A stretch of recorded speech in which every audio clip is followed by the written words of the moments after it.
नमस्कार दोस्तों, आपका स्वागत है आज के एडिटोरियल में।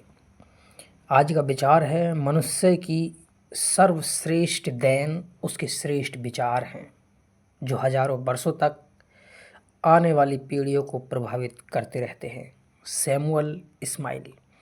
एडिटोरियल है हमारा जातीय संघर्ष की ओर बढ़ता सीरिया।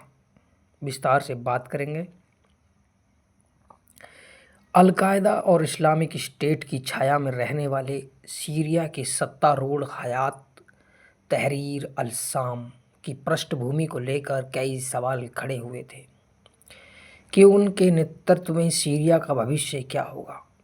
एचटीएस के नेता अबू मोहम्मद अल-जुलानी अपनी छवि को जिहादी लड़ाके से बदलकर आधुनिक और दूरदर्शी नेता के रूप में पेश करने की कोशिश करते हुए दिखाई दिए, तो उम्मीद जगी कि संभव ये वे सीरिया की विविधता को स्वीकार कर एक मजबूत और एक समावेशी सरकार बनाएंगे।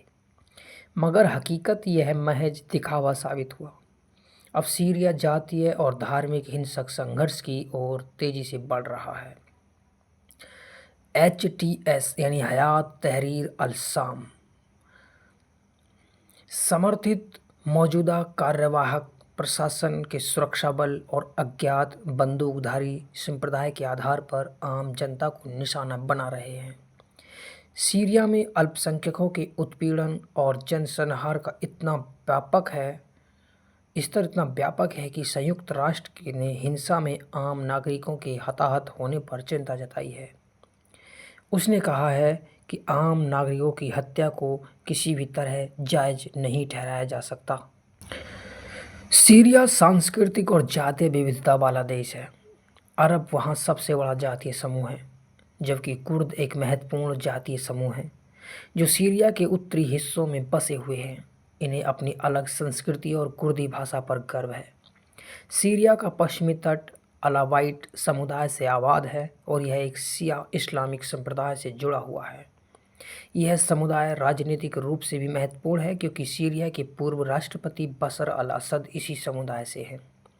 सीरिया के सुरक्षा बलों ने कथित तौर पर अल्बावी अल्पसंख्यक समुदायों के सैकड़ों लोगों की हत्या कर दी है। ऐसे तथ्य सामने आए हैं कि हयात तहरीर अल-शाम के सुरक्षा बलों को पूर्व राष्ट्रपति असद के समर्थकों से लड़ने के लिए भेजा गया है।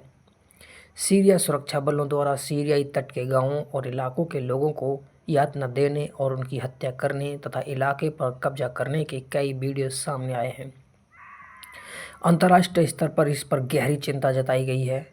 सीरिया की अंतरिम सरकार ने देश के तटीय इलाके लाताकिया और तुर्तुस से बड़ी संख्या में सैनिकों को तैनात किया गया है। देश के तटीय इलाकों में अलावी और ईसाई अल्पसंख्यक समुदाय पर सुरक्षा बलों के हमले का असर देश के दूसरे कई इलाकों पर पड़ रहा है और इससे पूरे देश में तनाव बढ़ रहा है।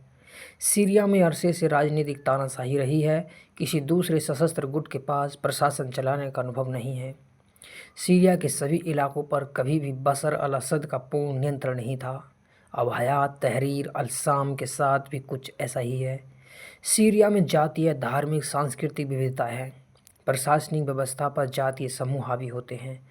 बशर अल असद के सत्ता को उखाड़ फेंकने के अभियान में हयात तहरीर अल-शाम को देश के अन्य क्षेत्रों में प्रभावशाली जातीय समूहों का समर्थन इसीलिए मिला था क्योंकि उन्हें उम्मीद थी कि सत्ता में उनकी भागीदारी होगी।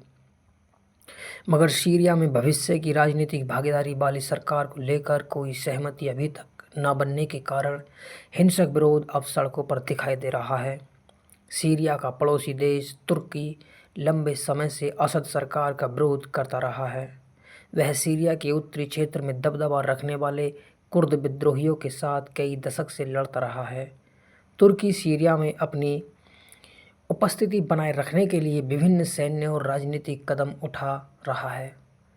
तुर्की में लाखों सीरियाई शरणार्थी रह रहे हैं और तुर्की सरकार उन्हें वापस अपने देश में भेजने के लिए एक सुरक्षित क्षेत्र बनाने की कोशिश कर रही है।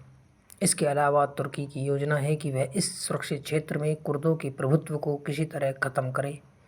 वर्ष 2017 में इराक में कुर्दों ने अलग देश कुर्दिस्तान बनाने को लेकर रायशुमारी कराई थी।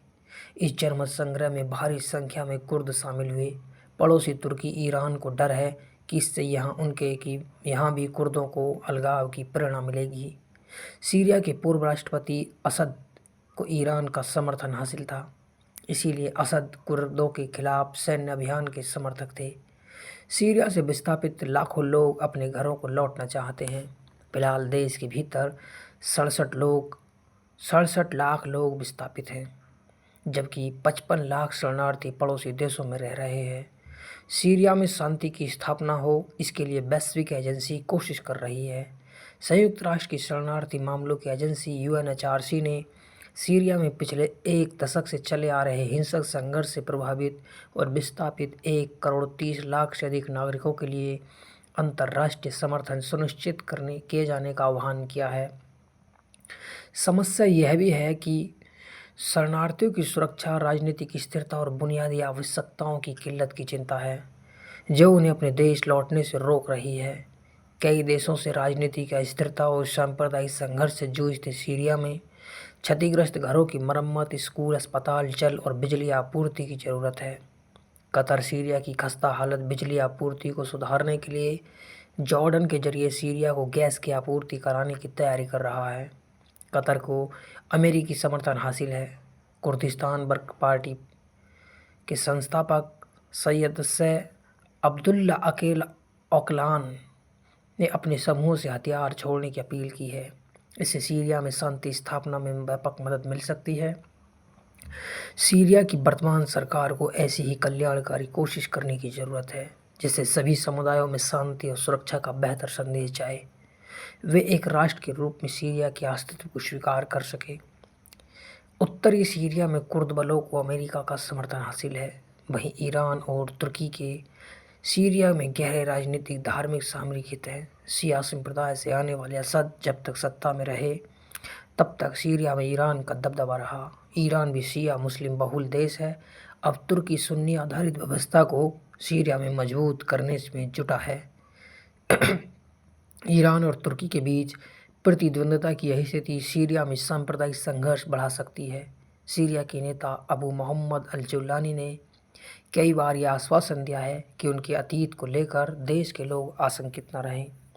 वहीं संयुक्त राष्ट्र महासचिव ने जोर देकर कहा है कि सुनिश्चित करना होगा कि सीरिया को युद्ध की परछाई से बाहर लाकर एक ऐसे भविष्य की ओर ले जाया जाए जो गरिमा और कानून के राज से निर्धारित हो, जहां सभी की आवाज़ सुनी जाए, किसी समुदाय को पीछे न छूटने दिया जाए, जबकि हकीकत में ऐसा दिखाई नहीं दे रहा है।